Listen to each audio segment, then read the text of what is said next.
semua, apa khabar? Cikgu harap kamu sihat.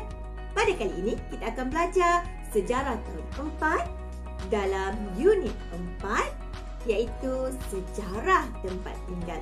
Jom kita belajar.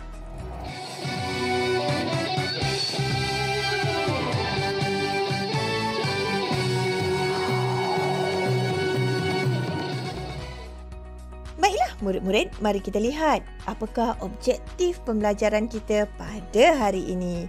Objektif yang perlu kamu capai pada akhir pembelajaran merangkumi standard pembelajaran 1.4.1 iaitu menyatakan maklumat lengkap mengenai tempat tinggal. Yang kedua, 1.4.2 menerangkan bentuk muka bumi kawasan tempat tinggal. Yang ketiga, 1.4.3 kamu akan dapat menjelaskan sejarah tempat tinggal.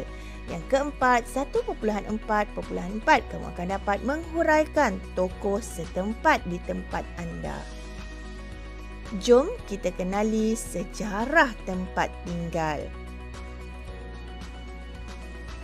Tempat tinggal merupakan keperluan asas bagi manusia. Kamu boleh lihat di sini dalam gambar raja ini ditunjukkan jenis-jenis rumah yang terdapat di Malaysia. Seterusnya, di manakah tempat tinggal kamu? Kat mana ya? Di sinilah tempat tinggal saya. Saya tinggal di Muar Johor. Seterusnya, kita lihat. Kamu ingat tak apakah maklumat yang terdapat dalam alamat rumah? Ini antara maklumat yang ada pada alamat rumah. Yang pertama, perlu ada nombor rumah. Yang kedua, nama jalan. Yang ketiga, postcode. Yang keempat, nama bandar. Dan yang kelima adalah nama negeri. Murid-murid ingat alamat rumah kamu semua? Seterusnya, mari kita lihat contoh ini. Ini merupakan contoh alamat rumah. Nombor rumahnya adalah nombor 896. Nama jalan adalah Jalan Indah 5. Postkodenya pula adalah 84,000. Nama bandar Muar. Dan nama negerinya adalah Negeri Johor.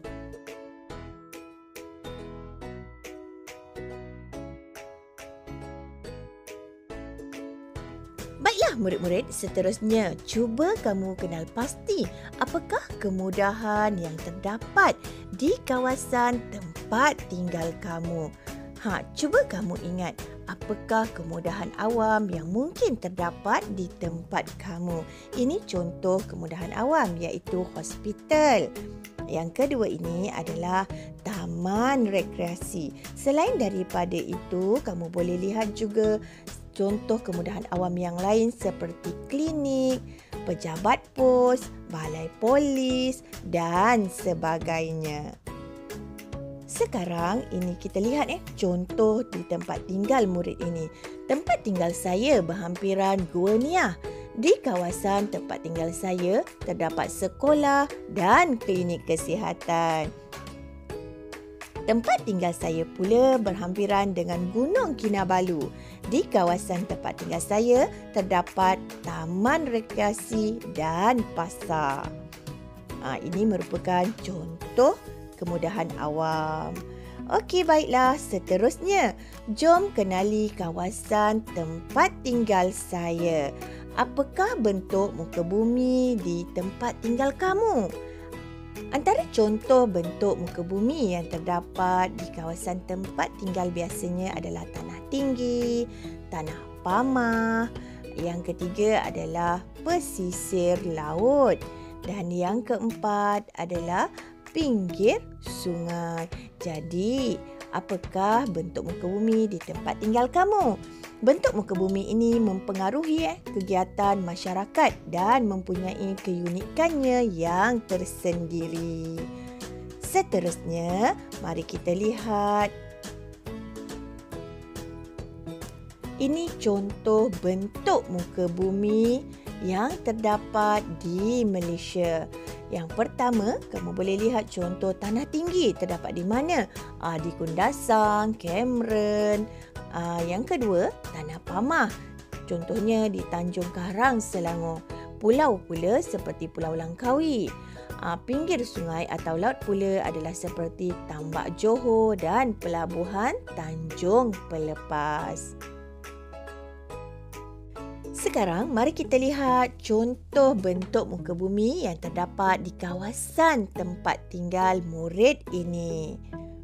Bentuk muka bumi tempat tinggal saya berbukit bukau dan tanah pamah. Bentuk muka bumi yang berbukit bukau ini membolehkan tanaman komersial seperti kelapa sawit diusahakan.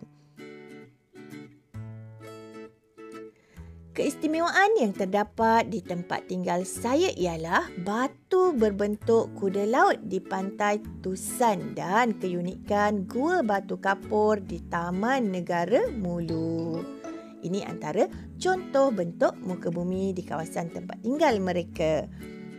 Sekarang, jom kita kenali sejarah tempat tinggal. Murid-murid tahu apakah sejarah tempat tinggal murid-murid sendiri? Jom terokai sejarah tempat tinggal kamu. Untuk makluman murid-murid semua, setiap kawasan tempat tinggal mempunyai sejarah yang tersendiri. Sejarah tempat tinggal menceritakan asal-usul nama tempat dan peristiwa penting yang pernah berlaku di sesuatu tempat.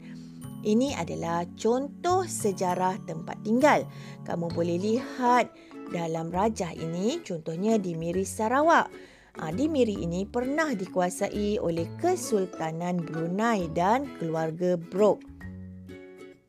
Miri Sarawak ini maju kerana industri petroleum. Banyak lagi contoh-contoh seperti di Tanjung Puteri, Ranau dan Pasir Salak. Ini antara contoh tempat yang mempunyai sejarah tempat tinggal.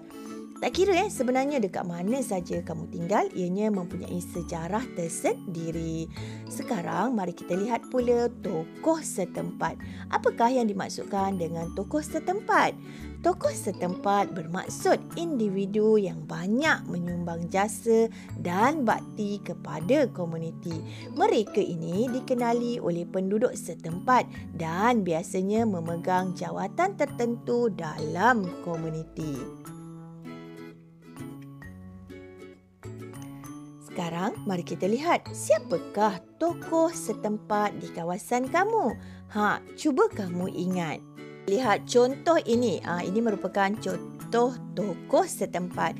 Namanya adalah Siti Jahara binti Mat Hasan. Dilahirkan pada 16 Mac 1951. Beliau merupakan usahawan kek lapis di Miri. Inilah dia orangnya. Seterusnya, mari kita lihat. Beliau mula menghasilkan produk kek lapis dan menjualnya di kampungnya secara kecil-kecilan. Perniagaannya semakin berkembang sehingga ke luar negara. Beliau juga mengadakan kelas masakan, menyediakan peluang pekerjaan dan membantu mempromosikan produk tempatan di luar negara. Inilah contoh kelas yang telah diadakan oleh beliau.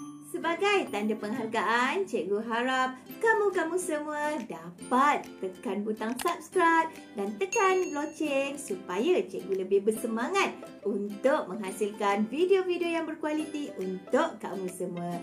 Cikgu juga minta kamu supaya like, komen dan share video cikgu dengan rakan-rakan kamu semua. Itu saja untuk video pada kali ini. Sehingga kita berjumpa lagi dalam video yang seterusnya. Bye!